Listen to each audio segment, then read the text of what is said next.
सरकार अपने आप को बचाने के लिए और केवल मात्र जींद उपचुनाव को देखते हुए अपने जो चुनिंदा बिल्स हैं उनको पास कराने के लिए सेशन को लेकर आई है। 6 घंटे की सिटिंग का एक ही उद्देश्य है कि सरकार अपनी विफलताओं को छुपाकर एक और पर केवल मात्र अपने निजी स्वार्थों को आगे लाने का काम करेगी। कई ऐसे विषय हैं, खास तौर पर जिस प्रकार से भारतीय जनता पार्टी के विधायकों ने भारतीय जनता पार्टी के खिलाफ मोर्चा खोला है, एक चीज़ तो दर्शा देता है कि मुख्यमंत्री आज अपनी टीम को भी आगे ले जाने में विफल रहे। आज 4 विधायक बगावत पर उतरे हैं। अभी तो दिन शुरू हुए, आप लोकसभा का चुनाव आने दो, शायद ये तादाद 40 पे पहुंच जाएगी। हमारी तो यही मांग है कि सरकार अगर चाहती है कि पूरी तौर पर इस सेशन में डिस्कशंस हो, तमाम विषयों पर चर्चा हो, तो सरकार को इसको एक्सटेंड करना चाहिए। ये लालच नहीं रखना चाहिए कि 28 तारीख को इसको कंक्लूड करें।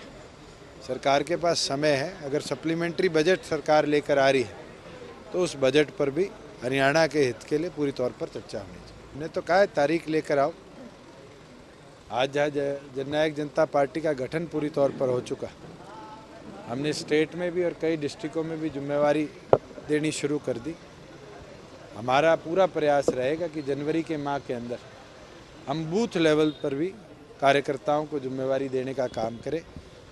और आप ये मानकर चलना कि एक बदलाव आएगा और बदलाव जननायक जनता पार्टी को एक ऐतिहासिक जीत की धरती पर जीत के तौर पर दिलाने का काम करें। अभी तो बहुत जल्दी है, कौन लड़ेगा, कैसे लड़ेगा, मैं तो इतना बोल सकता हूँ कि हम चुनाव जरूर लड़ेंगे।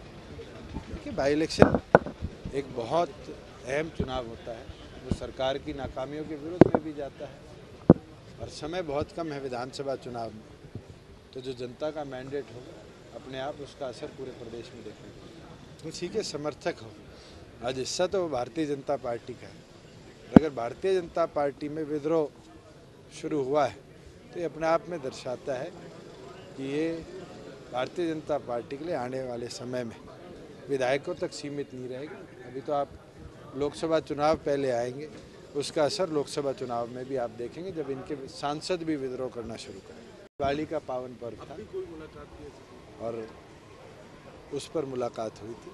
आज की परिस्थिति में हमारा एकमात्र उद्देश्य है कि जननायक जनता पार्टी के संगठन को बूथ लेवल से और राष्ट्रीय लेवल तक हम मजबूती से खड़ा करें। और हम केवल मात्र हरियाणा तक अपने आप को सीमित नहीं रखें। हमारा ये प्रयास रहेगा कि हरियाणा के साथ लगते हुए राज्य, चाहे पंजाब हो, राजस्थान हो, उत्तर प्रदेश हो, एनसीटी दिल्ली हो, यूनियन टेरिटरी चंडीगढ़ हो, इन क्षेत्र के अंदर भी अपने संगठन को हम खड़ा करें।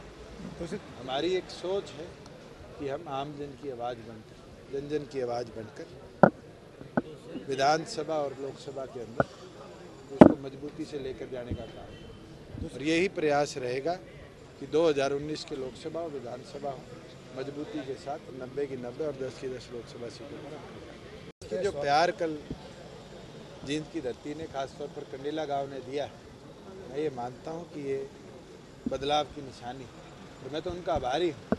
जिस प्रकार से युवाओं का जोश था, बुजुर्गों का जोश था और महिलाओं को जब जगह नहीं मिली तो छतों पे खड़े होकर उन्हें स्वागत किया, ये अपने आप में एक बदलाव दर्शाता है। बदलाव हमेशा प्रगति की तरफ होते हैं और लोग चाहते हैं कि हरियाणा की धरती पर बदलाव आए। ट्रेडिशनल पॉलिटिक्स को पीछे छोड़कर जो प्रोग्रेसिव पॉलिटिक्स है, फ्यूचरिस्टिक पॉलिटिक्स है, उसका साथ देने का।